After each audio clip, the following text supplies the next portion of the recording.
Really? And it's really a shame because, this guy broke off and this guy broke off.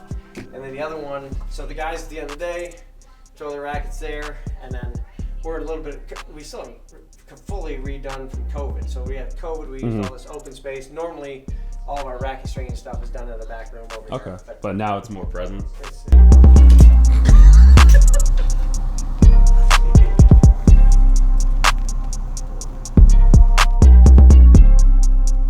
Enough spots up there to organize them, so kind of like, we're just gonna go with Power 5. Hey, it works.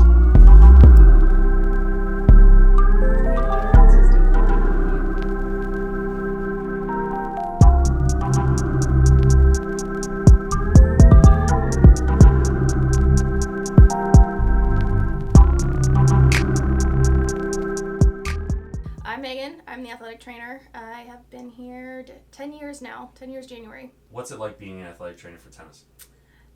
It's pretty good. Some days are slower than others, and some days it rains with injuries. So it just depends on where you are in the season. For you, you've worked with some other sports as well, correct? Yes. Which other sports have you worked with? I've had men's soccer and women's lacrosse at other schools. What are injuries that you find common between those sports and tennis? The common ones and the uncommon ones. Between all of those, I mean, they're all 3 impact sports. So we get a lot of impact injuries. You can get stress reactions, stress fractures, ankles with them, both of them, and then you see more acute injuries in the soccer and lacrosse than you do in tennis, but you can still get those in tennis as well. So. Do you think it's easier to play through an injury through tennis or another sport? I think it just depends on the injury. With tennis, I think these kids have played for so long that they're used to playing through a lot more, but they've also self-managed their injuries.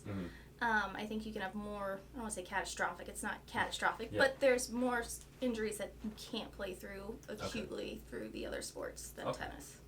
And what's been the weirdest injury you've received as a tennis trainer here at Illinois? I don't know that it's a weird injury. I think there's just some odd presentations. Such as? Can you disclose them, or is that more private? It depends on the injury. There's just certain things, like if you get a stress injury, that it may not present as you would normally see as a stress, and then it turns out, it is a stress injury. So, it can just be different. And for a tennis player, for those that are on Pro Tour, they have time to recover. In terms of a team sport like college tennis, you don't have a lot of, I guess, wait time to kind of turn around the player. They either come around really quickly, or it seems like they redshirt when they know they're not going to play in season. What's that kind of turnaround look like for a college tennis player? Again, that's a case-by-case basis. Yes. So, is there a general consensus for it, or is there? It just depends on the timing of the injury, timing of the injury within the season. I'm not going to say we have people play through injuries, but there are certain injuries. It's like, okay, we know you're not hurting yourself. You're not going to make yourself worse. If you're up for it and we can maintain what we currently have, yes, you can play.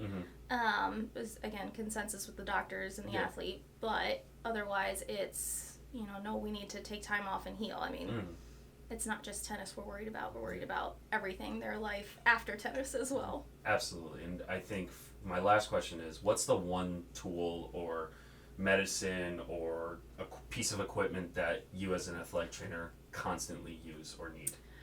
The biggest thing, if you ask any athletic trainer, we should mostly say prevention. So any prevention workout that they're doing. So I will give a lot of props to our strength staff here who they have been wonderful in doing the proper prevention workouts and working with us closely. And so it's not necessarily anything I'm doing, it's what the kids are doing off the court to stay on the court and not get hurt and avoid the injury.